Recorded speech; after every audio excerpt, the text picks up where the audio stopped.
نحمده ونصلي على رسوله الكريم اما بعد فاعوذ بالله من الشيطان الرجيم بسم الله الرحمن الرحيم رب اشرح لي صدري ويسر لي امري واحلل عقدة من لساني يفقهوا قولي. سورۃ الحج آیت نمبر 49 سے شروع کریں گے. فرمایا قل، اے نبی صلی اللہ علیہ وسلم آپ فرما دیجئے، یا ایھا الناس، اے لوگو، او مین کائنڈ. تو الناس میں کون مراد ہے ذرا بتائیے تو. آپ صلی اللہ علیہ وسلم کن کو پکار رہے ہیں؟ جی، ساری انسانیت کو. جو بھی رسول نبی اکرم صلی اللہ علیہ وسلم سے پہلے آئے، ان کی جو دعوت تھی وہ ایک خاص جغرافیائی حدود کے اندر تھی اور ایک وقت کے اندر محدود تھی.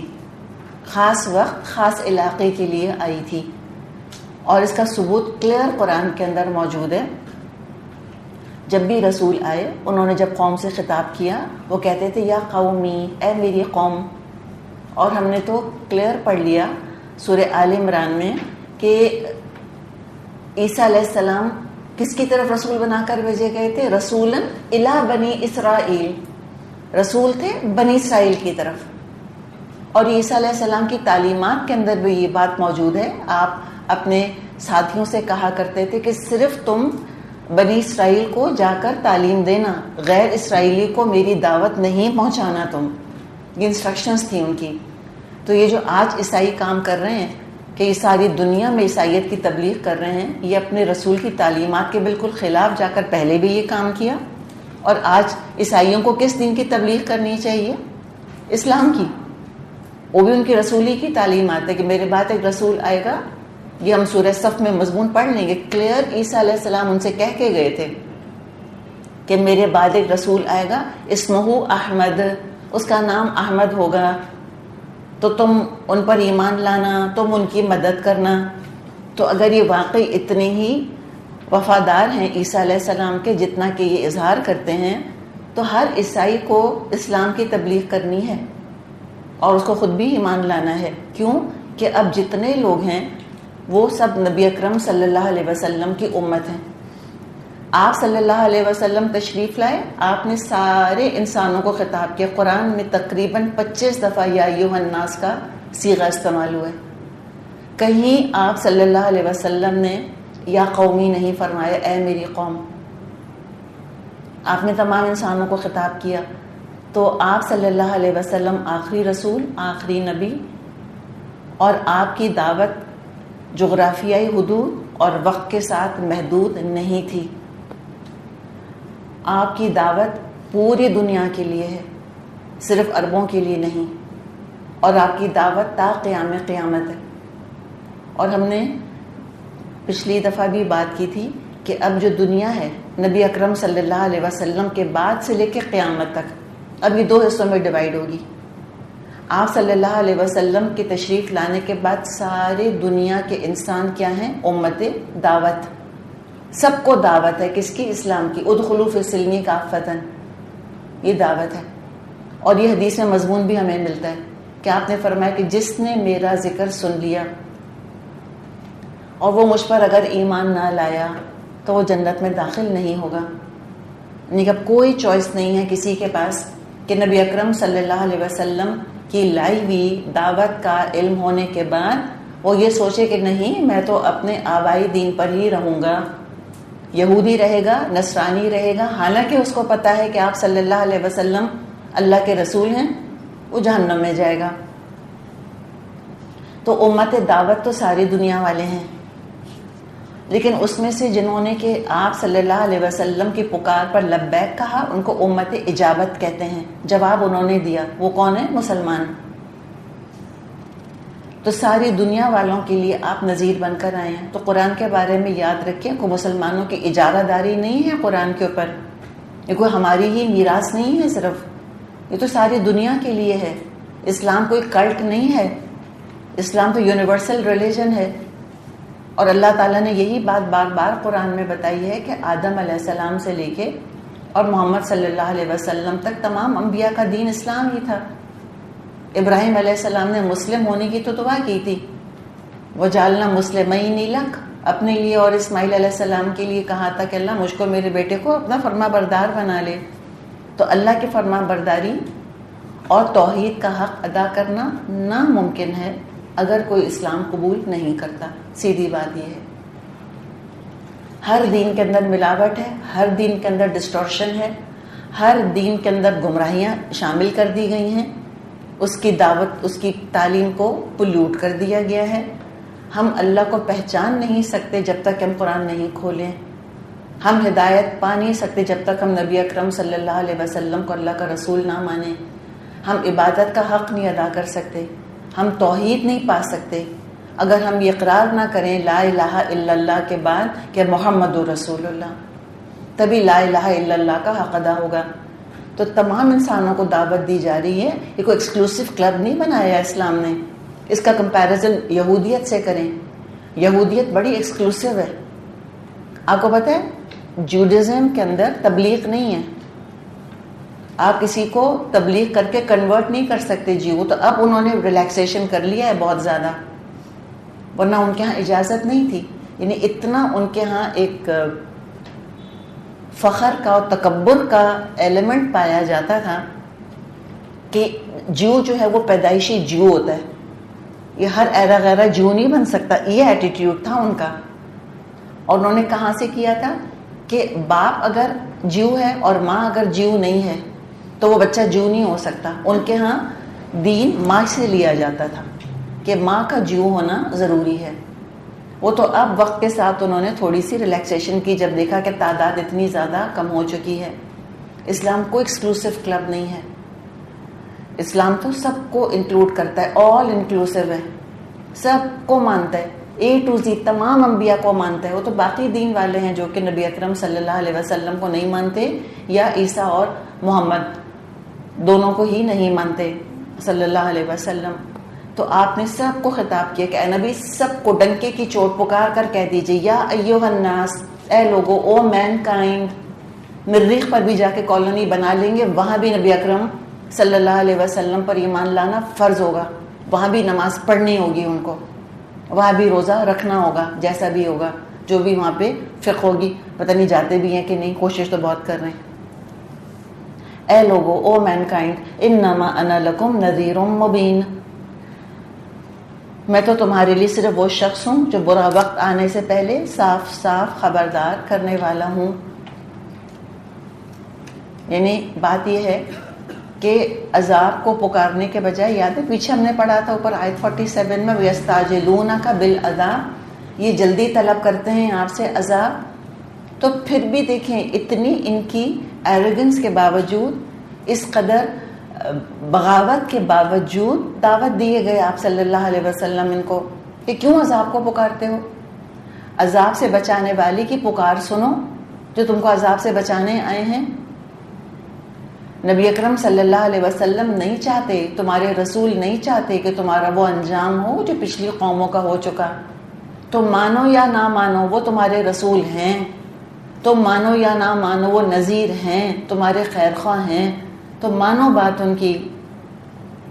فَالَّذِينَ آمَنُوا وَعَمِلُوا الصَّالِحَاتِ، پھر جو ایمان لائیں گے اور نیک عمل کریں گے، لَهُمْ مَغْفِرَةٌ وَرِزْقٌ کریم، ان کے لیے مغفرت ہے اور عزت کی روزی. تب یہ کون ہے؟ امت دعوت کون ہے؟ یا ایھا الناس، ٹھیک ہے. اور امت اجابت کون ہے؟ الذین آمنوا، جنہوں نے اس پکار کو قبول کر لیا. انا سمعنا منادی ینادی للایمان ان آمنوا بربکم فآمنا، یہ وہ لوگ ہیں. تو یہ ایمان لائے اور انہوں نے نیک اعمال کیے. اچھا یہ عملوا الصالحات، عملوا مجھے بتائیں اسم ہے کہ فعل؟ فعل ہے. تو فعل کی صفت آتی ہے کوئی اس طرح سے؟ فعل کی صفت نہیں آتی. الصالحات تو صفت ہے نا.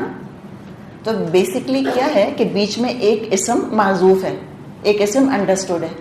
عملوا الاعمال الصالحات، بیچ میں الاعمال ورڈ ہے لیکن آتا نہیں قرآن کے اندر، بہت کم آتا ہے ایسے. زیادہ تر ہم نے کیا پڑھا؟ عملوا الصالحات، جنہوں نے کیے. اعمال کا لفظ تو نہیں آتا، جنہوں نے کی صالحات، یعنی خالی صفت آ گئی ہے اور اعمال کا لفظ اومٹ ہو گیا ہر جگہ سے. اور انڈرسٹوڈ ہے. عمل الاعمال الاعمال الصالحات یوں ہوگا. اچھا صالحات کے بارے میں کچھ علماء کی رائے یہ ہے کہ صالحات یہ جو ہم جس کو کہتے ہیں نا جمع مؤنث سالم ہے نا, جمع مؤنث سالم میں آتن آتن آتو آتی, جمع سالم مؤنث ہے. کہتے ہیں جمع سالم مؤنث جو ہے یہ دراصل تھوڑی سی چیز کے لیے آتی ہے. تو الصالحات کا مطلب کیا ہوا؟ بہت سارے نیک اعمال کے تھوڑے کچھ کا کہنا یہ ہے, بعض علماء کا کہنا یہ ہے کہ ایمان کے ساتھ تھوڑا عمل بھی کافی ہو جائے گا. جیسے ایک اعرابی نے آ کے آیا آپ کے پاس ایک شخص بدو, اور آ کر آپ صلی اللہ علیہ وسلم سے کہا کہ مجھے بتائیں کہ میں کیا عمل کروں. تو آپ نے کہا 5 نمازیں, پھر روزوں کا بتایا, پھر زکوٰۃ کا بتایا 2.5% کہ 5 نمازیں پڑھنی ہیں دن میں, تم کو سال میں 1 مہینے کے روزے رکھنے ہیں, تمہیں اپنے مال میں سے 2.5 یعنی ہم 2.5% کہتے ہیں نا, یعنی زکوٰۃ ادا کرنی ہے, زندگی میں 1 دفعہ حج کرنا ہے. تو جاتے جاتے کیا کہا تھا اس شخص نے, یاد ہے آپ کو؟ اس نے کہا تھا نہ اس کو کبھی چھوڑوں گا جو آپ نے بتایا ہے, اور نہ اس سے زیادہ ہرگز کچھ کروں گا. حالانکہ کوئی ضرورت نہیں تھی اس کو ڈکلیئر کرنے کی, لیکن وہ گنوار ہوا کرتے تھے, سخت طبیعت کے, بڑے سخت مزاج ہوا کرتے تھے, بڑے اکھڑ قسم کے لوگ ہوتے تھے, انکوت. اس نے اس سے زیادہ کچھ نہیں کروں گا. انہیں اس کا مطلب کیا تھا, 1 ایکسٹرا روزہ نہیں رکھوں گا شوال اور 9 شوال, 1 ایکسٹرا نفل نہیں پڑھوں گا, بس یہی کروں گا. تو آپ صلی اللہ علیہ وسلم نے فرمایا تھا کہ اگر جو یہ کہہ رہا ہے, اگر یہ سچ کہہ رہا ہے, تو تم جنتی شخص کو دیکھ لو. کتنا تھوڑا مانگا ہے اللہ نے ہم سے, کتنا تھوڑا. الدین یسر, دین بڑا آسان ہے. تو تھوڑا بھی عمل کرو, ایمان کے ساتھ تھوڑا عمل بھی نجات کے لیے کافی ہو جائے گا. حرام سے بچتے رہو, فرائض پورے کرتے رہو, جو کمی بیشی ہو استغفار کرتے رہو, اللہ بخش دے گا. اللہ باعزت روزی عطا کرے گا, مغفرت بھی ہے ان کے لیے, اور رزق کریم بھی ہے ان کے لیے. یعنی بڑے آنر کے ساتھ وہ سرو کیے جائیں گے. رزق کریم کہاں پر؟ جنت میں. بہت عمدہ کھانا, اور اوپر سے پیش کرنے کا طریقہ بھی بہت عمدہ ہوگا.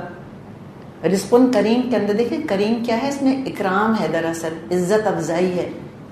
ہم کسی کے ہاں جاتے ہیں کھانے پر, ٹھیک ہے, اور میز کے اوپر 1 سے 1 عمدہ کھانا چنا ہوا ہے, 1 سے 1 عمدہ کھانا لگا ہوا ہے, لیکن جو ہوسٹ ہیں انہوں نے ہم کو نہایت بیزاری سے بلایا اور کہا کہ وہ لگا ہوا ہے کھانا, آپ لوگ کھائیں, I don't have time for you. تو ہمیں کوئی عزت کا احساس ہوگا؟ ہرگز بھی نہیں ہوگا. کب ہوگا؟ جب کھانا بھی بہت عمدہ ہو اور پھر ہماری عزت بھی کی جائے, ہمیں اکرام کے ساتھ لے جایا جائے, ہمیں آنر کیا جائے. تو نہ صرف رزق بہت عمدہ ہوگا, بلکہ جس طرح وہ رزق پیش کیا جائے گا جنتیوں کے اوپر, اللہم ربنا جعلنا منہم, اللہ ہمیں ان میں شامل کرے, وہ انداز ہی بہت ہی باعزت ہوگا. اور یہ کیوں کہا ہے مجھے بتائیں, رزق کریم کا لفظ کیوں آیا ہے؟ اس وقت صورتحال کیا تھی مسلمانوں کی؟ صحابہ کس کنڈیشن میں تھے جب سورہ حج نازل ہوئی؟ کتنے مشکل میں تھے, کتنے تنگ دست تھے, اور کتنا ان کو بے عزت کیا جا رہا تھا, کتنا ذلیل کیا جا رہا تھا. خود نبی اکرم صلی اللہ علیہ وسلم کو کیا کچھ نہیں کہہ دیا تھا, پاگل, جھوٹے, جادوگر, یہ تو ہم پہ ڈومیننس حاصل کرنا چاہتے ہیں, ان کا تو کوئی ایجنڈا ہے, کوئی اپنا ویسٹڈ انٹرسٹ ہے, کوئی ان کا اپنا ہی موٹیو ہے جس کی وجہ سے یہ ہمارے لیے بڑے خیر خواہ بن کر آ رہے ہیں. یہ ساری باتیں تھیں, انہیں دھوکہ دے رہے ہیں, بیوقوف بنا رہے ہیں ہم کو. یہ تو کیا چاہتے ہیں, یرید ان یتفضل علیکم, یہ تو ارادہ کرتے ہیں تم پہ فضیلت حاصل کر لیں. یہ سارے الزامات لگ رہے تھے. تو اللہ نے سب کے آنسو پوچھ دی کہ تھوڑی دیر کی ذلت ہے یہ, کوئی بات نہیں, پھر دیکھنا ہمیشہ ہمیشہ کی عزت ہوگی تمہاری. دیکھیں کچھ پانے کے لیے کچھ دینا تو پڑتا ہے. بعض دفعہ دین کے لیے انسان کو تھوڑی سی اپنی عزت نفس کا سودا کرنا پڑ جاتا ہے, تھوڑا بہت, تھوڑی سیلف رسپیکٹ کمپرومائز کرنی پڑتی ہے انسان کو. ہر چیز انٹیکٹ رہ کے جنت حاصل نہیں ہو سکتی, ہو بھی سکتی ہے لیکن بڑا محال ہے, مشکل ہے. ہوا بھی ہے best of both the worlds کہ یہاں بھی کچھ کمپرومائز نہیں کرنا پڑا, یہاں بھی عزت ملی اور وہاں بھی عزت. جیسے کہ ہم دیکھتے ہیں جب اسلام کا عروج تھا تو یہی تھا نا معاملہ. لیکن پھر جب اسلام ڈاؤن ٹراڈن ہوتا ہے، جب گرا پڑا ہوتا ہے، جو لوگ دین کو اسٹیبلش کرنے کی جدوجہد کر رہے ہوتے ہیں، اس صراط مستقیم کے مسافر بنتے ہیں، تو پھر صراط مستقیم پر جو پہلا پاؤں آتا ہے پھر وہ عزت نفس کے اوپر ہی آتا ہے. پھر کمپرومائز تو کرنا پڑتا ہے. ایکسٹریمسٹ کہہ دیں گے لوگ، دیوانہ کہہ دیں گے، کریزی کہہ دیں گے، کچھ بھی کہیں گے، ٹھیک ہے، لیکن کوئی بات نہیں. اللہ تعالیٰ سارے آنسو پوچھ دے گا، اللہ ایسی عزت دے گا کہ انسان خوش ہو جائے گا. تو بہت عمدہ طریقے سے رزق دیا جائے گا، بہت بہترین طریقے سے دیا جائے گا. اور اس کے برعکس والذین سعوا فی آیاتنا معاجزین، اور جو لوگ ہماری آیات کو نیچا دکھانے کی کوششیں کریں گے یا کر رہے ہیں، یعنی جو اللہ کے کلام، اللہ کے رسول سے مقابلہ کر رہے ہیں، ان کو گھٹیا ڈکلیئر کرنے کی کوششیں کر رہے ہیں، تو ان کی تو خیر نہیں. پھر ابھی ان کو لگ رہا ہے جیسے کامیاب ہو رہے ہیں، جیسے کہ بڑی ان کی عزت کی جا رہی ہے. اور جب اسلام اس طرح گرا پڑا ہوتا ہے تو جتنا جو اسلام کو بیش کرتا ہے اتنا ہی اس کو سر پہ چڑھایا جاتا ہے، اتنی اس کو نوبل پرائزز دیے جاتے ہیں، بعض دفعہ لٹریچر کے پرائزز دیے جاتے ہیں، الٹی سیدھی اوندھی سیدھی فضول ترین کتابیں لکھنے پر، چاہے وہ سٹینک ورسز جیسی کتاب کیوں نہ لکھ دے، ایسا اس کو جھنڈے پہ چڑھائیں گے اس یوز لیس کتاب کو کہ لگے گا پتہ نہیں کیا کوئی اس نے جو ہے وہ کارنامہ انجام دیا. تو یہ لوگ جو ہیں کہ دنیا میں اللہ کی آیات کو ہرانے کی کوششیں کرتے ہیں. تو دنیا میں چاہے ان کو پولیس پروٹیکشن حاصل ہو، چاہے لوگ ان کے آگے ریڈ کارپٹ بچھائیں، چاہے ان کی آؤ بھگت کریں. اور ایسے لوگوں کو تو انکریج کر رہے ہیں نا آج کل کہ آؤ اسلام کے خلاف بتاؤ ہمیں کچھ. اور پھر وہ ایکس مسلمز کو بہت ہی فخر کے ساتھ پیش کرتے ہیں. پھر وہ جو ایکس مسلمز ہیں وہ آ کر کہتے ہیں کہ اسلام میں تو یہ خرابی تھی، اسلام میں تو یہ خرابی تھی. ایک شخص کہہ رہا تھا کہ جب تک میں مسلمان تھا مجھے اتنی ذمہ داری کا احساس ہوتا تھا کہ جو عمل میں کر رہا ہوں اس کی ذمہ داری میرے اوپر ہے، مجھ سے پوچھا جائے گا. اور جب میں نے کرسچینٹی کے بارے میں پڑھا کہ نہیں، میں جو عمل کر رہا ہوں اس کی کوئی رسپانسبلٹی مجھ پر ہے ہی نہیں، قیامت کے دن عیسیٰ علیہ السلام سارے گناہ معاف کروا دیں گے. دنیا میں صرف مجھے کرنا کیا ہے کہ میں یہ مانوں کہ عیسیٰ علیہ السلام اللہ کے بیٹے تھے اور میری سیلویشن ہو جائے گی. اس نے کہا کہ مجھ کو تو اتنی ریلیکسنگ فیلنگ آئی اور میں نے کرسچینٹی ایکسیپٹ کر لی. I am so happy now, میں تو اتنا ریلیکس ہو گیا ہوں. تو اب یہ دیکھیں نا، یہی لوگ ہیں نا ابھی آ کے دوسروں کو بھی ترغیب دے رہے ہوتے ہیں کہ تم بھی یہی کام کرو. عیسائیت تو بہت سویٹ ہے، بہت اس میں نرمی ہے، کچھ نہیں کرنا، کوئی رسپانسبلٹی نہیں ہے، تم بخشے بخشائے ہو، صرف اتنا کہہ دو تم بس کہ وہ اللہ تعالیٰ کے بیٹے ہیں عیسیٰ علیہ السلام اور ہمارے گناہوں کے بدلے وہ سولی چڑھ گئے. تو امیجن کریں، قصور کیا کسی نے، سزا ملی کسی کو. تو یہ لوگ ہیں جو کہ اللہ کے آیات کو ہرانے کی کوششیں کر رہے ہیں. فرمایا اولئک اصحاب الجحیم، یہ تو جہنم والے ہیں، ان کی تو خیر نہیں، بھڑکتی آگ میں جا پڑیں گے. اور سعو کا لفظ کو دیکھیں، والذین سعوا، بھاگ دوڑ کر رہے ہیں، محنت کر رہے ہیں. اس سے پتہ چل رہا ہے کہ مخالفت میں بہت ایفرٹ لگایا ہے انہوں نے. اسلام کی مخالفت کرنا آسان کام نہیں ہے. کیوں؟ اس لیے کہ اس کی ایسی روشن تاریخ ہے، اس کی ایسی محکم تعلیمات ہیں کہ بڑی ریسرچ کر کے، عرق ریزی کر کے، پھر کہیں کیڑے نکالنے کی کوششیں کرتے ہیں. اور بہکاتے بھی کس کو ہیں؟ لا علم جاہل لوگوں کو، انہیں کو ورغلاتے ہیں.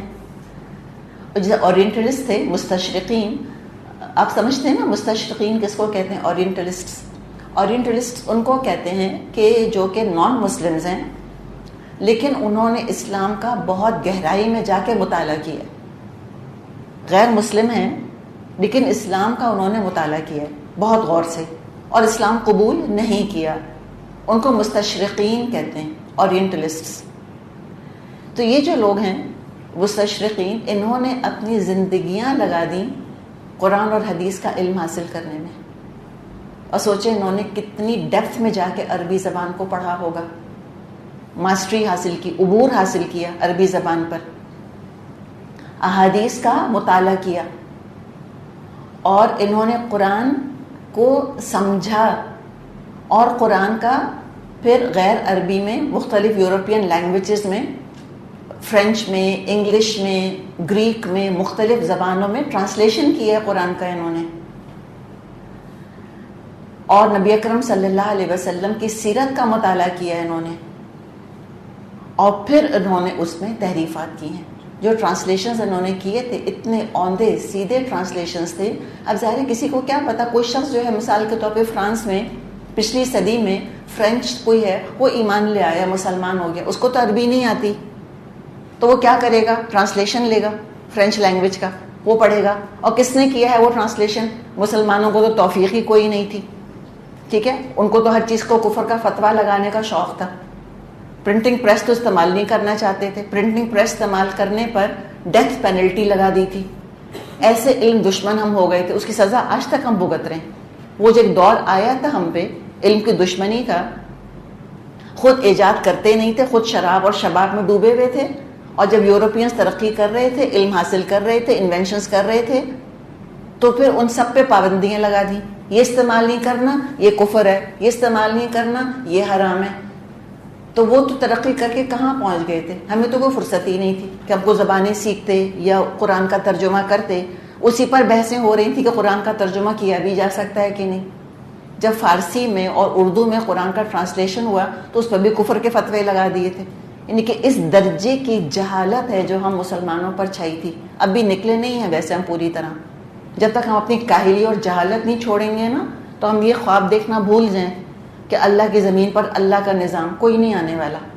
تو ساری محنت وہ کر رہے تھے. پھر ہم کئی دفعہ بات کر چکے ہیں، ویکیوم کہیں نہیں رہتا. اگر ویکیوم ہوگا کوئی نہ کوئی چیز فل کرے گی آ کر اس کو. تو پھر مستشرقین نے یہ ویکیوم فل کر دیا. تب انہوں نے جو جی چاہا ٹرانسلیشن کیا، کسی کو کیا پتا وہ کیا لکھ رہے ہیں. تو لوگ اسی کو سمجھ کے پڑھنے لگ گئے، اور کتنے ڈس ایلیوژن ہوئے ہوں گے کہ قرآن کی کیسی عجیب و غریب تعلیمات ہیں. کیا پتا کتنے لوگ مرتد ہو گئے ہوں وہ فرینچ ٹرانسلیشن پڑھ کے، یا وہ اٹالین ٹرانسلیشن پڑھ کے، یا وہ گریک ٹرانسلیشن، یا وہ انگلش ٹرانسلیشن پڑھ کے. وہ تو الحمدللہ اس کے بعد پھر مسلمان سکالرز میدان میں آئے، اور انہوں نے پھر مختلف زبانیں سیکھیں، اور انہوں نے مستند پھر ٹرانسلیشنز کیے قرآن کے، انگلش میں بھی، فرینچ میں بھی، مختلف زبانوں کے اندر. گجراتی زبان سے واقف ہوں گے آپ لوگ. گجراتی زبان کی گرامر کس نے لکھی؟ آپ کہیں گے گجراتیوں نے لکھی ہوگی. ایک پریسٹ نے لکھی تھی، پادری نے. اس کو کیا انٹرسٹ گجراتی زبان سے بتائیں؟ اس کو گجراتی زبان میں بائبل کا ٹرانسلیشن کرنا تھا. تو اس نے پہلے گجراتی لینگویج کی گرامر بنائی، پھر اس نے گجراتی زبان میں ٹرانسلیشن کیا بائبل کا. یہ ان کا ڈیڈیکیشن. ساؤفی آیات نا معاجزین، اتنی محنتیں کی ہیں انہوں نے. آپ مشنریز کو دیکھیں ذرا، ان کو تو آدم خوروں نے کھا لیا، ان کو جلا دیا، کیا کچھ نہیں ہوا. کس ریموٹ آئلینڈ میں یہ پہنچے، اور کہاں کہاں تبلیغ کی ہے جا کے. انہوں نے اپنی زندگیاں لگا دیں. بلینز کا ان کا بجٹ ہے، ہزاروں لاکھوں کی تعداد میں یہ دنیا میں چکر کاٹتے رہتے ہیں.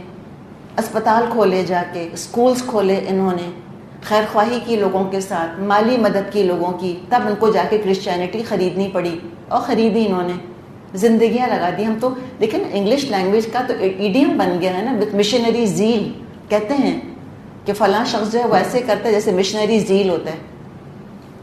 سوچیں کس ڈیڈیکیشن سے کام کیا. ان کے ہاں عورتیں شادیاں نہیں کرتی، بال بچے، گھر بار، شوہر سب بکھیڑ ایک طرف، زندگیاں ڈیڈیکیٹ کر دیتی ہیں جیزس کے نام پر. اور کتنے ان کے اپنے ایسے پریسٹ بھی ہیں جو شادی بیاہ سے اپنے آپ کو دور رکھتے ہیں. دنیا تج دی انہوں نے ایک ضالین والا مذہب پروپیگیٹ کرنے کے لیے، جو خود بھٹکے ہوئے ہیں. اللہ نے کہا ضالین ہیں، پتہ ہی نہیں ان کو. تو اتنی محنتیں کی ہیں، تب تو کامیابیاں ملی ہیں ان کو، وہ بھی بہت تھوڑی. اس تمام کوشش کے باوجود اس طرح کرسچینٹی نہیں پھیل پائی جیسی کہ پھیلنی چاہیے تھی. جتنا ایفرٹ اور جتنا پیسہ لگایا انہوں نے، ساری دنیا کرسچن ہو جانی چاہیے تھی، مسلمان تو مائنورٹی میں ہونے چاہیے تھے، لیکن اللہ کے فضل سے نہیں، کامیابی ملی نہیں ہے ان کو. تو بلکہ کسی نے پوچھا بھی تھا، اب اللہ عالم یہ جملہ صحیح ہے بھی کہ نہیں، لیکن کسی سے پوچھا تھا، کسی عیسائی مشنری سے، کہ تم لوگ اتنی محنت کرتے ہو، کامیابی تو تم کو اتنی تھوڑی ملتی ہے. تو تم کیوں محنت کرتے ہو اتنی مسلمانوں کو کرسچن بنانے پر؟ تو انہوں نے کہا کہ ٹھیک ہے، ہمارا مشن یہ ہے کہ اگر یہ کرسچن نہیں ہوتے تو نہ ہو، ہم چاہتے ہیں ہم کو مسلمان بھی نہ چھوڑیں۔ اس میں تو کامیابی ملی ہے ان کو، شک میں تو ڈال دیا انہوں نے مسلمانوں کو اپنے دین کی طرف سے۔ ایتھسٹ نہیں بنا سکے، کرسچن نہیں بنا سکے، ایگنوسٹزم تو پیدا کر دیا، ٹھیک ہے۔ تو بہرحال اب دیکھتے ہیں، کوشش کا کوشش سے مقابلہ ہے، اصبروا وصابروا، دیکھتے ہیں کون صبر کی بازی جیتتا ہے، دیکھتے ہیں کون اللہ سے وفاداری کا حق نبھاتا ہے۔ اللہ کرے میں اور آپ اس میں شامل ہوں، ہم اپنا ایک بوند پانی بھی ڈال دیں اس کے اندر، ہم قطرہ بھی ٹپکا دیں، کریں تو صحیح، کچھ نہیں پتا اللہ تعالیٰ کے اس کے اندر کیا برکت دے دے۔ ایفرٹ مت دیکھیں کتنا کمزور ہے، یہ دیکھیں کہ کس کے لیے کیا جا رہا ہے۔ تو میں اور آپ ہاتھ بھی اٹھاتی ہیں نا، اس کے پیچھے اللہ کی طاقت ہے۔ موسیٰ علیہ السلام نے اپنا عصا مارا تھا نا سمندر کے اوپر، تو طاقت کس کی تھی اس عصا کے پیچھے؟ اللہ کی تھی۔ تو میرا اور آپ کا اتنا معمولی سا بھی ایفرٹ، اتنی معمولی سی کوشش بھی اللہ وزن ڈالے گا۔ اللہ اس کے آگے مجھ کو اور آپ کو بند بنا کر کھڑا کر دے، اس گمراہی کے آگے ڈیم بننا اب میرا اور آپ کا کام ہے۔ لیکن بہرحال یہ کوششیں خوب کر رہے ہیں۔ سعوا فی آیاتنا معاجزین، تو انہوں نے بہت کوشش کی اللہ کی آیات کو ہرانے کی، سالوں عربی پڑھی، قرآن کا علم حاصل کیا، اور چاہا کہ قرآن اور رسول کی کوششوں کو اپنی کوششوں سے ہرا دیں، لیکن نقصان اپنا ہی کریں گے۔ کسی نے کہا ہے نا کہ برسوں سے مقابلہ چلتا رہا ہے کس کا؟ شرار ابو لہبی کا چراغ مستوی سے۔ ایک ابو لہب کی تعلیمات اور آئیڈیالوجی، اس کی آگ، اس کا شرارہ، اس کی چنگاری، ایک طرف چراغ مستوی، ایک طرف تو نبی اکرم صلی اللہ علیہ وسلم کا جلایا ہوا چراغ ہے، نہیں بجھایا جائے گا، منہ کی پھونکوں سے یہ چراغ بجھایا نہ جائے گا۔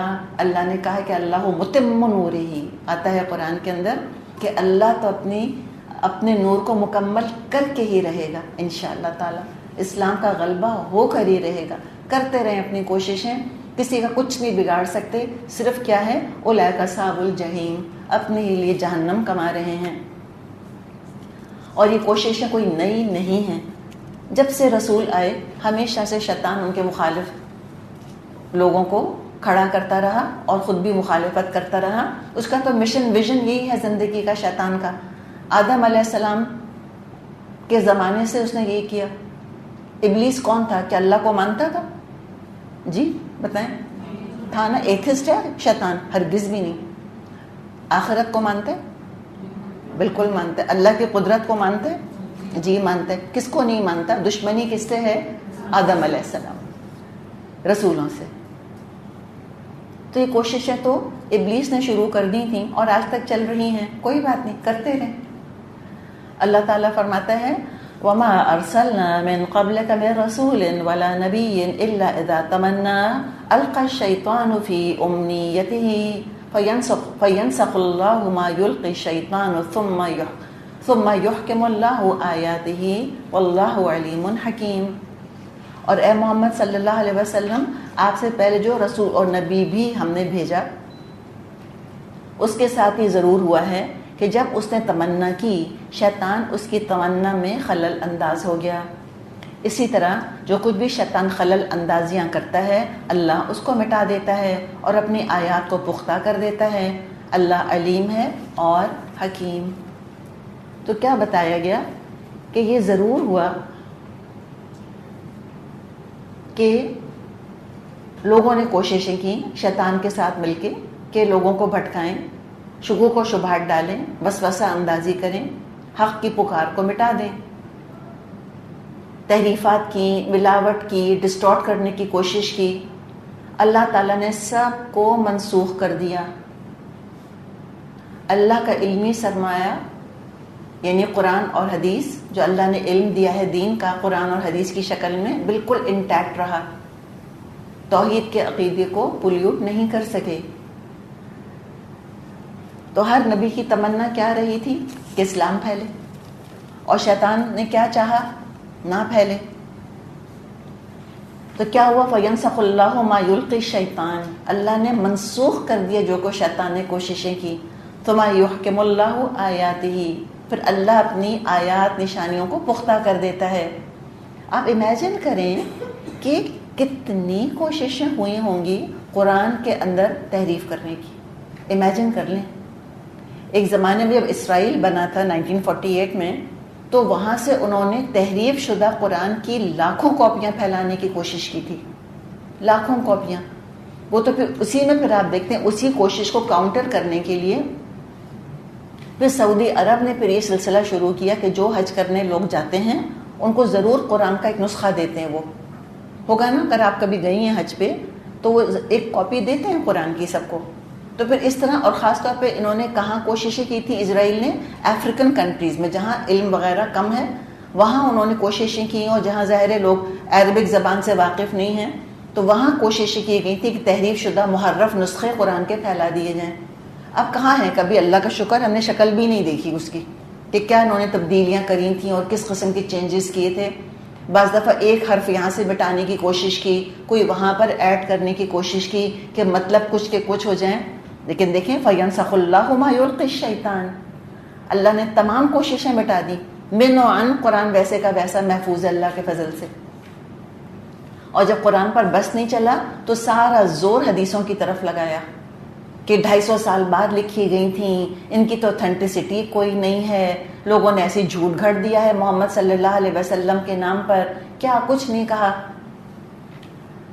لیکن اللہ تعالیٰ نے الحمدللہ اس کے آگے بھی محدثین کو کھڑا کر دیا. اللہ تعالیٰ نے بھی امام بخاری، امام مسلم جیسے لوگوں کو پیدا کر دیا.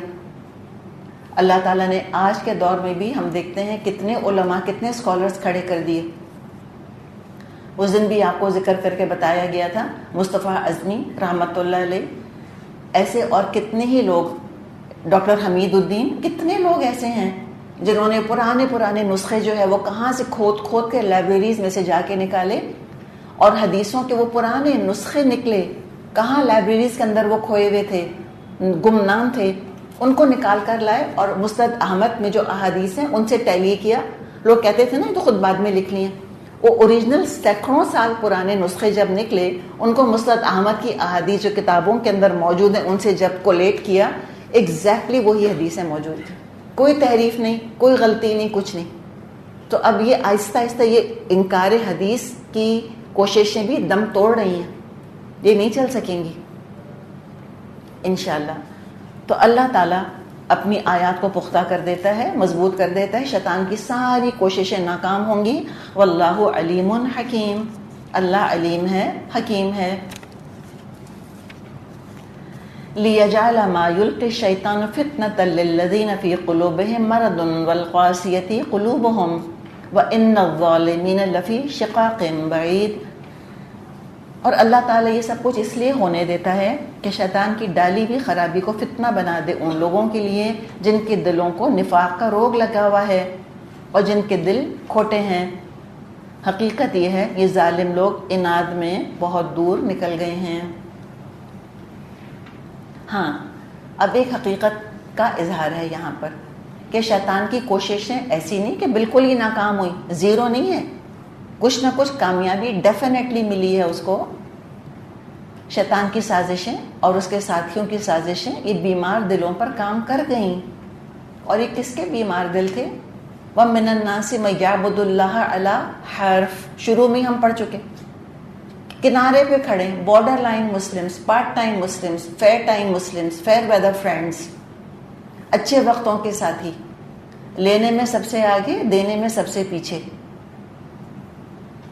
تو ایسے لوگوں پر شیطان کی سازشیں، اس کے ساتھیوں کی سازشیں کام کر گئیں. پہلے کونے پہ کھڑے تھے، پہلے دوڑ جانے کو تیار تھے. اسی طرح جن کی فطرتیں مسخ ہو چکی ہیں گناہ کر کر کے، جن کے دل پتھر ہو چکے ہیں، سخت دل، ظالم، بے رحم لوگ، ان پر قرآن کی تعلیمات اثر نہیں کرتی. بے روح لوگ ہیں یہ، بالکل شیطان کے ہتھے چڑھ جاتے ہیں. تو قاسیت قلوبہم بھی بڑا امپورٹنٹ ورڈ ہے. جس طرح دیکھیں جان نکلنے سے جسم اکڑتا ہے، اسی طرح ایمان نہ ہونے سے دل اکڑ جاتا ہے. ایمان دل کی زندگی ہے.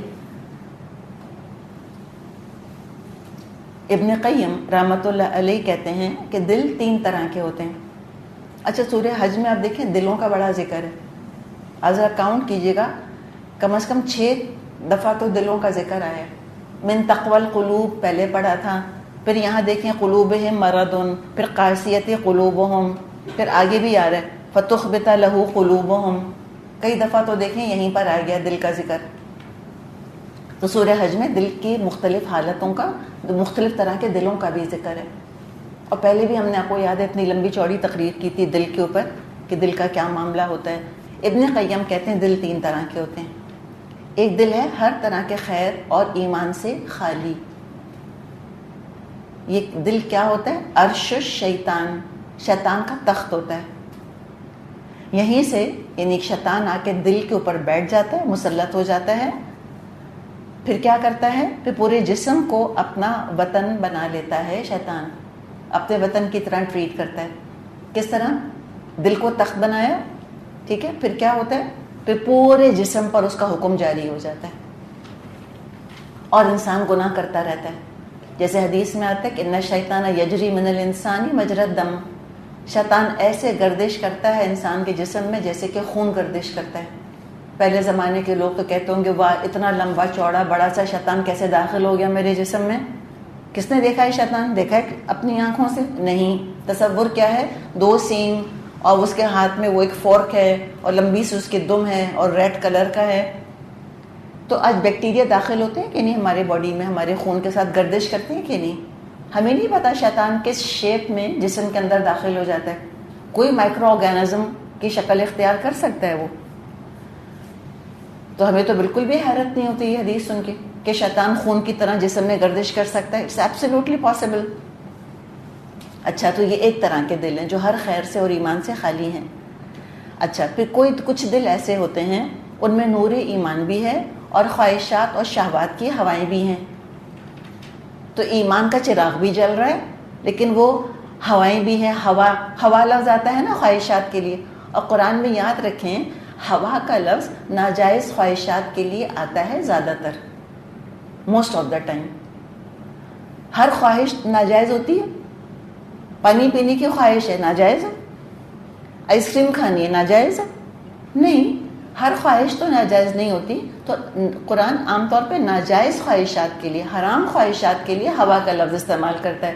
اور ہوا کس کو ہم کہتے ہیں؟ ہم اردو میں ہوا کہتے ہیں. ہوا چلتی ہے، ادھر سے ادھر انسان کو اڑائی لیے پھرتی ہیں یہ خواہشات. تو یہ نور ایمان کا چراغ بھی ہے اس کے دل میں اور خواہشات اور شہوات کی ہوائیں بھی چل رہی ہیں. شیطان اس میں آتا جاتا رہتا ہے، اس دل کے اندر ٹو اینڈ فرو ٹریول کرتا رہتا ہے اور مستقل انسان کے اندر ایک جنگ کی کیفیت طاری رہتی ہے. اس کے اندر مسلسل جنگ چلتی رہتی ہے. تو یہ لوگ کیسے ہیں؟ کبھی مومن ہیں، کبھی منافق ہیں، کبھی کافر ہیں. یہ سچویشن جو ہے اس کی چینج ہوتی رہتی ہے. یہ ایک طرح کی کیٹیگری ہے دلوں کی. تیسری کیٹیگری دلوں کی وہ ہے کہ جو نور ایمان سے جگمگاتے رہتے ہیں. سورہ نور انشاءاللہ آئے گی، اس میں ہم پڑھیں گے اللہ نور السماوات والارض مثل نورہ کمشکات فیہا مصباح المصباح فی زجاجہ الزجاجۃ کانہا کوکب دری. انشاءاللہ بہت خوبصورت بلیغ وہ مثال آئے گی. تو وہ علماء کہتے ہیں وہ جو آیت نور ہے وہ مومن کے دل کی مثال بیان کی گئی ہے. کیسا چمکتا روشن چراغ ہوتا ہے اس کا دل. تو اس کے دل کے اندر نور ایمان جگمگاتا رہتا ہے. نور بھی ہے اور نار بھی ہے اس کے دل کے اندر. آگ بھی ہے، نور بھی ہے. ایک آتش شوق ہے اس کے اندر. اس کے ایمان کے اندر حرارت ہے، گرمی ہے. ٹھنڈا ایمان نہیں ہے بلکہ وہ ایکٹیو ایمان ہے اس کے اندر. کوئی وسوسہ آتا ہے جل کے رہ جاتا ہے اس نور کی وجہ سے. ایسے دل کی مثال کیسی ہے؟ جیسے کہ عرش الرحمن، دل پر رحمان کی حکومت ہے اور پورا جسم جو ہے وہ پھر اللہ کے حکم کے مطابق کام کرتا رہتا ہے. تو اللہ کرے میرا اور آپ کا دل ایسا ہی ہو جائے. اور دلوں کے مرض کا علاج قرآن کے پاس ہے. شفاء لما فی الصدور آتا ہے نا قرآن کے اندر. تو نفاق اگر ہے قرآن سے علاج کریں، اس کا نفاق بالکل دور ہو سکتا ہے، قابل علاج مرض ہے۔ اگر دل سخت ہے، بے رحمی محسوس ہوتی ہے انسان کو، اس کا علاج قرآن سے ہو سکتا ہے، قرآن بتائے گا ہم کو۔ تو دلوں کا نرم رکھنا، دلوں کو صحت مند رکھنا، یہ دراصل میرا اور آپ کا کام ہے۔ ہر چیز مینٹیننس چاہتی ہے، ہر چیز۔ گھر کو چھوڑ دیں وہ گر پڑے گا، اپنے آپ کو چھوڑ دیں ہم بیمار ہو جائیں گے، یہ 2 دن دانت برش نہ کریں تو کیڑا لگ جائے گا، پتہ ہے نا ہم کو یہ سب چیزیں۔ تو دل کو مینٹین کرنا ہوتا ہے، ہم اپنے ایمان کو فور گرانٹیڈ نہیں لے سکتے کہ آج ایمان ہے تو ہمیشہ رہے گا۔ تو کانسٹنٹلی دل کی حالت کو ایویلیویٹ کرتے رہیں، دیکھتے رہیں، مینٹین کرتے رہیں، انشاءاللہ دل صحت مند رہے گا، نرم رہے گا۔ اور جہاں تک ان ظالموں کا تعلق ہے تو حقیقت کیا ہے؟ وَإِنَّ الظَّالِمِينَ لَفِي شِقَاقٍ بَعِيدٍ، حقیقت یہ ہے کہ ظالم لوگ تو عناد میں، دشمنی میں اور مخالفت میں بہت دور نکل گئے ہیں، واپس ہی نہیں آئیں گے۔ جو بہت دور نکل گیا اس کا مطلب ہے لوٹنے کا کوئی چانس ہی نہیں ہے۔ وَلِيَعْلَمَ الَّذِينَ أُوتُوا الْعِلْمَ أَنَّهُ الْحَقُّ مِنْ رَبِّكَ فَيُؤْمِنُوا بِهِ وَتُخْبِتَ لَهُ قُلُوبُهُمْ وَإِنَّ اللَّهَ لَهَادِ الَّذِينَ آمَنُوا إِلَى صِرَاطٍ مُسْتَقِيمٍ۔ اور علم سے بہرہ مند لوگ جان لیں یہ حق ہے تیرے رب کی طرف سے، اور وہ اس پر ایمان لے آئیں اور ان کے دل جھک جائیں۔ یقیناً اللہ ایمان لانے والوں کو ہمیشہ سیدھا راستہ دکھا دیتا ہے۔ کتنی پیاری آیت ہے۔ اور دیکھیں کس کے ساتھ اللہ نے ساری نعمتوں کو جوڑا ہے، کس کا دل نرم ہوگا، کون ایمان لائے گا، کس کو ہدایت ملے گی، بتائیں ذرا۔ اوتوا العلم، یہ سب علم کے ثمرات ہیں، یہ علم کے پھل اور علم کا انعام ہے، بغیر علم کے نہیں ہوگا، جہالت کے ساتھ نہیں ہوگا یہ سب کچھ۔ زندہ روح، زندہ دل، زندہ ضمیر والے لوگ جو علم کے متلاشی ہوتے ہیں۔ اور مجھے بتائیں علم کہاں سے ملتا ہے انسان کو؟ کیا 2 ذرائع پڑھے تھے ہم نے کل علم کے؟ ہم نے کیا 2 ذرائع پڑھے تھے؟ جی علم وہی تو ہے جی، عقل اور دل۔ عقل اور دل یاد ہے ہم نے کہا تھا سب سے زیادہ علم والے دل انبیاء کے ہوا کرتے تھے۔ تو عقل اور دل، عقل کو بھی استعمال کرنا ہے، دل کو بھی استعمال کرنا ہے، یعنی دنیاوی علوم بھی حاصل کرنے ہیں اور دین کا علم بھی حاصل کرنا ہے، دینی علوم بھی حاصل کرنے ہیں۔ دل کی سرزمین کو وحی کے پانی سے سیراب کریں۔ نرم جو دل ہوتے ہیں فَتُخْبِتَ لَهُ قُلُوبُهُمْ، نرم دل خوب جذب کر لیتے ہیں اس وحی کی بارش کو، اور ایمان اور عمل صالح کی خوب فصل لہلاتی ہے۔ اللہ ایسوں کا ہادی ہے جو اس کی پکار پر لبیک کہیں۔ تو علم والے جانتے ہیں کہ یہ حق ہے ہمارے رب کی طرف سے، تو پتہ چلا کہ حق کو پہچاننے کے لیے بھی تو علم چاہیے بھائی، بغیر علم کے تھوڑی ہوگا۔ ہم نے تو موروثی دین لے لیا ہے، بس بورن مسلمز ہیں۔ پہلے بھی ہم ایک دفعہ یہ بات کر چکے ہیں کہ جیسے کہ عرب مشرک تھے اور وہ کہتے تھے حسبنا ما وجدنا علیہ آباءنا، کافی ہے ہمارے لیے جس پہ ہم نے اپنے باپ دادا کو پایا، وہی حال آج مسلمانوں کا ہو گیا۔ نہ قرآن کھولتے ہیں، نہ قرآن پڑھتے ہیں، کہتے ہیں بس کون سا اسلام جو ہمارے باپ دادا سے ملا ہم کو۔ کسی نے مجھ سے کہا کہ 99% مسلمان ایسے ہی ہیں، ان کو نہیں پتا اسلام کیا کہتا ہے، انہوں نے قرآن نہیں پڑھا، چونکہ ان کے امی ابو مسلم تھے لہٰذا وہ بھی مسلم ہیں۔ جو پیکج اماں ابا نے دے دیا انہوں نے وہ پیکج لے لیا، کبھی کھول کے نہیں دیکھا اس میں ہے کیا۔ اسلام کے نام پہ جو ہم کو دیا گیا ہے، کیا یہ صرف اسلامی ملا ہے ہم کو خالص، یا اس میں کلچر کی ملاوٹ ہو گئی ہے، کوئی غیر اسلامی چیزیں اس کے اندر عقیدے یا رسومات یا کوئی اور چیز شامل ہے؟ نہیں پتا، ایز اٹ از اس کو لے لیتے ہیں۔ اور پھر اس سے آپ دیکھیں کہ بعض دفعہ اتنی خرابی پیدا ہوتی ہے۔ جیسے ایک جگہ ہم کہیں درس پہ گئے ہوئے تھے، سالوں سال پہلے کی بات ہے، خیر میں تو بڑی تھی، میری بہن بہت چھوٹی تھی، خیر ہم درس سن رہے تھے۔ اب جو درس دینے والی خاتون تھیں، جو بھی ان کے قصور تھے اللہ تعالیٰ معاف کرے، اچھا دیکھیے کوئی درس اگر دے رہا ہے تو آبویسلی مزیوم کیا کریں گے کہ کس کی روشنی میں بات کر رہا ہے، قرآن اور حدیث کی روشنی میں بات کر رہا ہے، یہ ازیوم کریں گے نا۔ تو وہ یہ درس دے رہی تھیں مدرسے میں کہ ایک عورت اپنے گھر میں تھی، وہ اللہ جانے کون سی آیت تھی، مجھ کو تو یہ بھی نہیں یاد رہا، تو ایک عورت کا قصہ سنایا کہ اس نے میاں کے لیے شوہر کی خدمت کا ذکر تھا. شوہر کے لیے کچھ روٹیاں پکا کے رکھیں, پھر اس نے آٹا گوندھ کے رکھا, پھر اس نے گیہوں رکھا اور اس نے ایک ڈنڈا رکھا. اب کیا ہوا کہ اس نے یہ سوچا کہ میاں آئے گا, اگر پکی پکائی روٹی کھانی ہے تو یہ رکھی ہے, اگر کہے گا تازہ پکا کے دو تو آٹا گوندھا رکھا ہے, اگر کہے گا نہیں گیہوں پیسو پھر آٹا گوندو پھر روٹی پکاؤ, تو پھر اگر وہ کہے گا کہ یہ گیہوں پیسو آٹا گوندو روٹی پکاؤ تو یہ کروں گی, لیکن غصہ آ رہا ہوگا تو ڈنڈا رکھا ہے, دل چاہے گا تو مار لے گا مجھ کو. تو تماشا بنایا ہوا ہے دین کا, آپ دیکھیں. اب میری بہن مجھ کو کہتی ہے آپا یہ کیا کہہ رہی ہیں, اب میں اس کو کیا بتاتی ہے, آپ بتائیں. امیجن کریں 7-8 سال کی بچیوں کے دماغوں میں جب ہم اس طرح کی باتیں ڈالیں گے, بغیر علم کے بات کریں گے, تو ان پہ کیا امپریشن پڑے گا. یہ ہے پیکج جو ہم نے لیا ہوا ہے. کبھی کھول کے نہیں دیکھا کہ کیا اسلام کی تعلیمات ہے, کیا اس پہ حق پہنچتا ہے کسی مرد کو کہ بیوی کو ڈنڈے سے مارے, اور ڈنڈا اٹھانے کا حق کس نے دیا اس کو کہ ڈنڈوں سے مارے گا بیویوں کو. ہم جسٹیفائی کر رہے ہیں چیزوں کو, سینکٹیفائی کر رہے ہیں دین کے نام پر. تو یہ اس طرح بغیر علم کے جب دین لوگوں کو پہنچایا جاتا ہے تو جو ریزنٹمنٹ ڈیولپ ہوتی ہے, جو بغاوت ہم آج دیکھ رہے ہیں اسلام کے خلاف, اس میں جہالت کا بہت بڑا حصہ ہے. اگر صحیح علم کے ساتھ ان کو بتایا ہوتا, ان کو رائٹس بتائے ہوتے, ڈیوٹیز بتائی ہوتی, رسپانسبلٹیز بتائی ہوتی, جو دین کی اصل خوبصورتی ہے وہ ان کے سامنے پیش کی ہوتی, تو یہ بغاوت ہم نہ دیکھتے. آج کام ہی نہیں کیا. ہم دنیا زمانے کی چیزیں بچوں کو پڑھا سکھا دیتے ہیں, قرآن نہیں پڑھاتے. کتنی مائیں ہیں جنہوں نے خود بچوں کو قرآن پڑھایا, آٹے میں نمک کے برابر بھی نہیں ہوں گی. ہم کس کے حوالے کرتے ہیں, کسی مولوی کے حوالے, کسی استانی کے حوالے, اور ان کا لیول دیکھ لے کہ ان کے پاس کتنا علم ہے, ان کے حوالے کر کے ہم فارغ ہو جاتے ہیں. تو یہ غلطی نہ کریں, علم کی روشنی پھیلائیں, اپنے بچوں کی خود ذمہ داری لیں کہ ہم ان کو قرآن پڑھائیں گے انشاءاللہ تعالیٰ, ہم ان کو بتائیں گے انشاءاللہ تعالیٰ. کوئی دن فکس کر لیں, کچھ کر لیں, تو پھر علم کے ساتھ پتہ چلتا ہے کہ واقعی اللہ تعالیٰ نے جو فرمایا حق فرمایا. اور پھر وہ ایمان لاتے ہیں, اور ایمان کے ساتھ دل کیسے ہو جاتے ہیں, فَتُخْبِتَ لَهُ قُلُوبُهُمْ, پھر دل مائل ہوتے ہیں قرآن کی طرف. مخبتین پہلے بھی لفظ آیا تھا, وَبَشِّرِ الْمُخْبِتِينَ, خوشخبری دے دیجئے جھکنے والوں کو.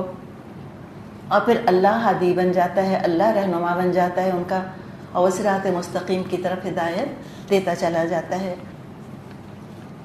اب کچھ لوگ ہیں ان کو کسی بھی طرح سمجھا دیا جائے, رسول تک آ کر سمجھا دیں, ایک وقت میں 2 رسول سمجھانے کی کوشش کریں, موسیٰ اور ہارون بھی مل جائیں, یحییٰ اور عیسیٰ بھی مل جائیں, اور خاتم الانبیاء خاتم النبیین محمد صلی اللہ علیہ وسلم بذات خود بھی آ کر دعوت دے دیں. کچھ دل اتنے پتھر ہیں کہ پتھر بھی پگھل جاتے ہیں, لیکن وہ دل نہیں پگھلیں گے. وہ پیچھے بھی ہم سورہ بقرہ میں پڑھ چکے, ثم قست قلوبکم من بعد ذلک. اللہ نے بنی اسرائیل سے خطاب کیا تھا نا کہ تمہاری ہیلا بازیاں, تمہاری بہانے بازیاں اور تمہاری یہ فرار کی کوششوں نے تمہارے دلوں کو پتھروں سے بھی زیادہ سخت کر دیا ہے. تو وہ تو پھر نہیں سدھریں گے, کتنی بھی حکمت کے ساتھ, دانائی کے ساتھ ان کو سمجھایا بتایا جائے. تو اسی کے بارے میں فرمایا کہ اپنے ذرا ریالٹی چیک رکھیں, تبلیغ کرنے والے بھی ہر ایک کو کنونس نہیں کر سکیں گے. تو ریئلسٹکلی لوگوں کو تبلیغ کرنی چاہیے, سب نہیں مانیں گے. کچھ کیسے ہوں گے, وَلَا يَزَالُ الَّذِينَ كَفَرُوا فِي مِرْيَةٍ مِّنْهُ حَتَّى تَأْتِيَهُمُ السَّاعَةُ بَغْتَةً أَوْ يَأْتِيَهُمْ عَذَابُ يَوْمٍ أَقِيمٍ. انکار کرنے والے تو اس کی طرف سے شک ہی میں پڑے رہیں گے, یہاں تک کہ یا تو ان پر قیامت کی گھڑی اچانک آ جائے, یا ایک منحوس دن کا عذاب نازل ہو جائے. کہ دلوں کی جو سختی ہے یہ صرف قیامت کی سختی ہی سے ٹوٹے گی, جس دن ان کو عذاب دیا جائے گا. کون سا دن ہوگا وہ, یومن عقیم, بانجھ دن. اور یومن عقیم یہ قیامت کے دن کا نام ہے. دیکھیں ہر دن کی شام سے اگلے دن کی صبح پیدا ہوتی ہے. قیامت کا دن وہ ہوگا کہ اس دن سے کوئی اگلی صبح پیدا نہیں ہوگی, بانجھ دن, اسٹرائل. کہ وہ قیامت کا دن آئے گا جس سے کوئی اگلے دن کی صبح پیدا نہیں ہوگی, بس وقت وہیں رک جائے گا, جا کر کیلنڈر چینج نہیں ہوگا, ڈیٹ نہیں چینج ہوگی. اور وہ دن ہوگا اور یہ لوگ آئیں گے کافر، دل ان کے ایمان سے بالکل خالی تھے، ان کے دل بھی بالکل بانجھ تھے، اعمال نامے میں کوئی عمل صالح تھا ہی نہیں، بنجر بیرن زندگیاں گزار دی، واقعی بنجر، بالکل بالکل بیرن، ہم نے کہا نا عقیم بیرن مرد یا بیرن عورت کو کہا جاتا ہے، جو نیکیاں ہی نہیں ہیں جس کی زندگی میں، اس کی زندگی میں مجھے بتائیں کیا رونق ہے، پروڈکٹیو ہی نہیں ہوئے، بے خیر دن کا عذاب ان کو پکڑ لے گا آ کر۔ الملک یومئذ للہ، اس دن بادشاہی اللہ ہی کی ہوگی، یحکم بینہم، وہ ان کے درمیان فیصلہ کر دے گا، فالذین آمنوا وعملوا الصالحات فی جنات النعیم، جو ایمان رکھنے والے اور عمل صالح کرنے والے ہوں گے وہ نعمتوں بھری جنت میں ہوں گے۔ انصاف کے ساتھ فیصلے ہو گئے، نیک لوگ نعمتوں میں، اور حکومت تو آج بھی اللہ ہی کی ہے، جو فرمایا ہے نا کہ الملک یومئذ للہ، اس دن حکومت اللہ کی ہوگی، تو آج کس کی حکومت ہے؟ اللہ کی ہے، لیکن اپیرنٹ نہیں ہے، نظر نہیں آ رہا، اس دن سب کو سمجھ آ جائے گا۔ اور سورہ مومن میں ہم پڑھیں گے، اس دن پوچھے گا اللہ اناؤنس کر کے، لمن الملک اليوم، بتاؤ آج بادشاہی کس کی ہے؟